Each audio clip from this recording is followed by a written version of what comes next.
Good morning. Welcome back, everybody. So good to be with you guys and good to have my wingman, in the spirit of Top Gun Maverick going on. I got my wingman, Matt, back, right? Yeah, glad to be here. So Matt was away, back from vacation. Summer's going crazy. And I think with all the chaos of summer, chaos of living, sometimes we get confused. And I know that when we look at this from a sales perspective and our life perspective, we were talking about how one of the great challenges is to separate wants from needs when we're interacting with people, when we're in a sales cycle or when we're in, just having discussions, when we're in any type of negotiation. How do we start to separate wants from needs?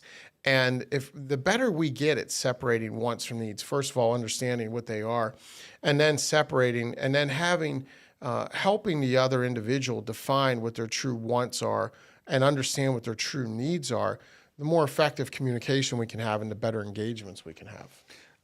As salespeople, I think we have the tendency to just respond, to accept, respond, and buying signs, or that feels good, or they're interacting with me. When people start talking about their needs and desires, and I think we just accept it and keep moving towards a solution or towards getting something executed internally. Or I think you had an example we were just talking about, getting legal involved, that you're going to be chatting about. But slowing, I think it's back to slowing it down. So when we start hearing about these needs, I'll need this if we're going to execute something. I need this as part of the proposal. I need this to happen from the prospect's perspective. I think it's just slowing it down and just saying, all right, tell me a little bit more about that, right? Help me understand that. Yeah, and I think what we see is, and I don't like using these terms to be punitive or try to sound arrogant, but when we're young or less developed, less mature, say weaker salespeople, we tend to confuse wants and needs all the time. We tend to absorb everybody's want and immediately make it a need. How do we know if we're doing that? Well, one way is when we're coming back and we're telling our business, this is what they need, but we don't have a reason for why they need it. If we're coming back and telling somebody this is what they need, but we don't understand what happens if we don't give it to them, right? Then we haven't fully processed, we haven't fully separated wants and needs. And I think one way to do that is simply asking somebody, what happens if I can't give that to you? So if you're in a moment, think about that. Do you have that courage in the moment where if you're in a discussion with somebody and they say, hey, I'm going to need blank. Do you have the courage to look and say, what happens if I can't do that?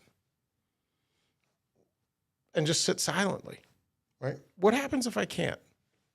And that's about us, but I think another way or another great question is, what happens to you if you don't get that? What happens to your organization? Because I think people start thinking through and talking through, well, not much.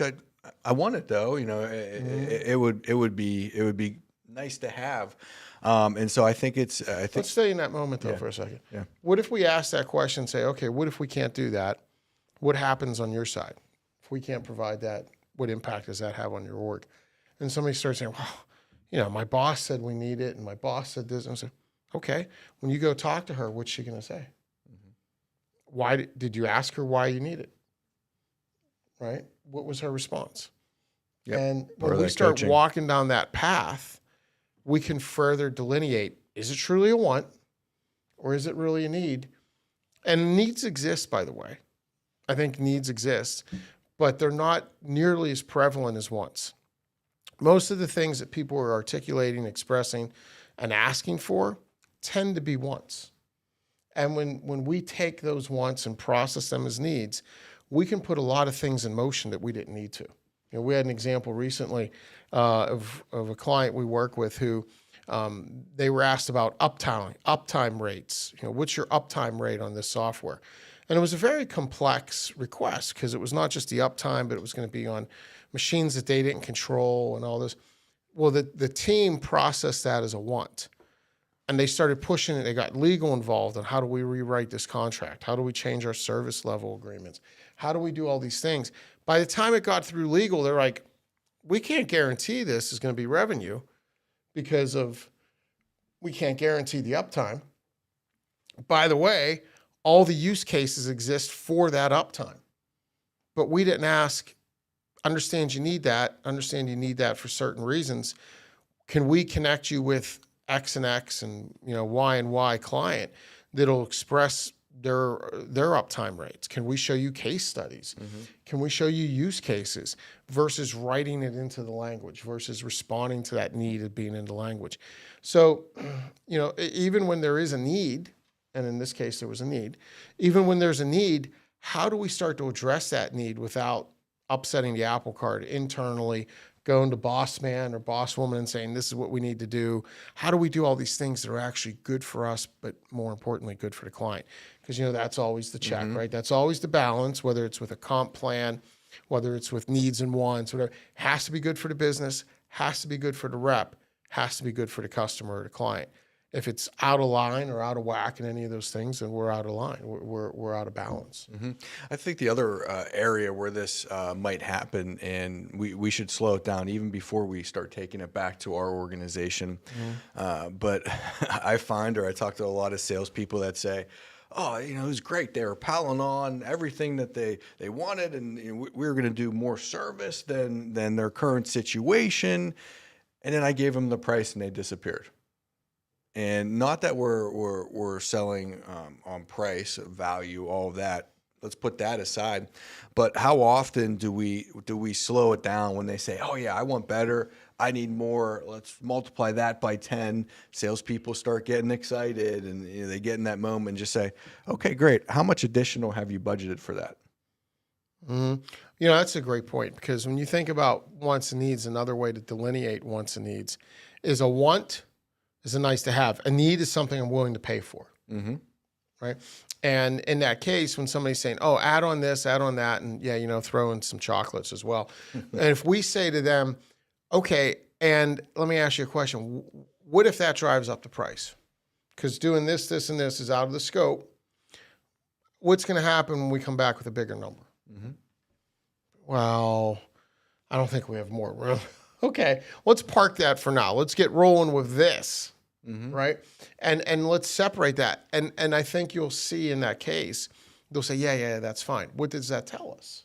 That was a want, right? People have wants. I mean, I want everything.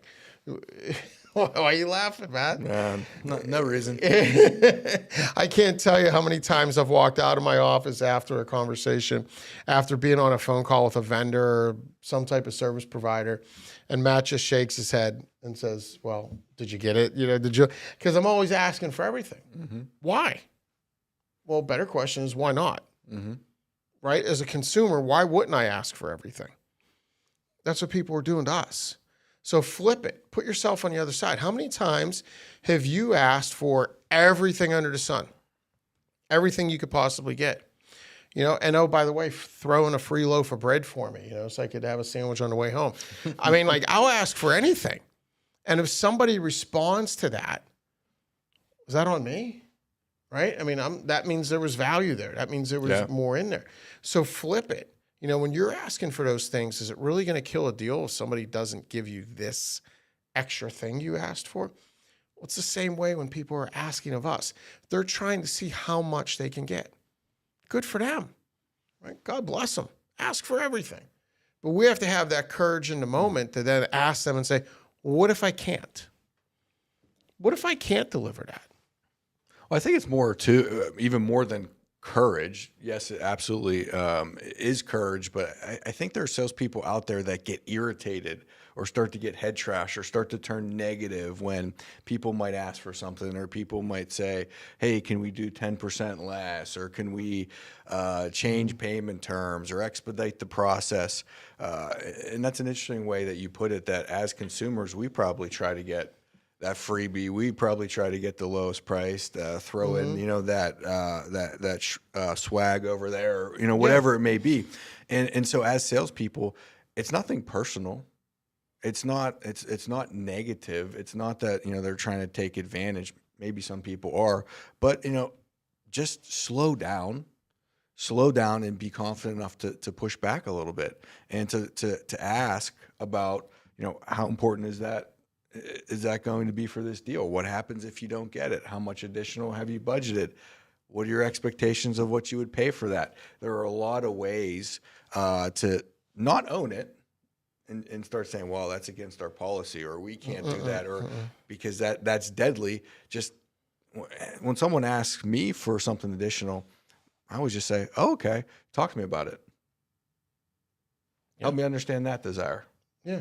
And it's amazing what people start talking about. And half the time, it's not included because they just talk themselves out of it. And they're literally, well, I don't know, Bill, if, I really need that, but I was thinking, or my boss kind of said, but hey, it's okay. I just want to be able to say I asked.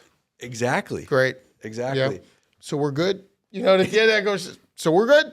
Yeah. So it's about that courage in a moment. But I'll tell you the other thing that's very critical, I think, for success in this area is just being authentic. Mm-hmm. Be authentic. Don't try to be somebody you're not. Don't try to showboat it. Don't try to be an actor. Be authentic, right? Have good, authentic conversations. Like Matt said, when someone asked him and he asked a clarifying question, one of the easiest clarifying questions we can ask, especially if you see somebody that's kind of nervous or, feel, I like to say pregnant, if that question's pregnant, if you just look at them and say, tell me more. Mm-hmm.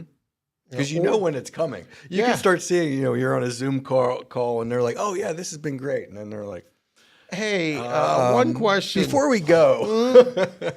What if, right? And then another great approach, because remember, in those moments, it's not about using tactics and techniques. Mm-hmm. It's about how do we give people freedom to be truthful, freedom to be honest, right? Freedom for them to be authentic.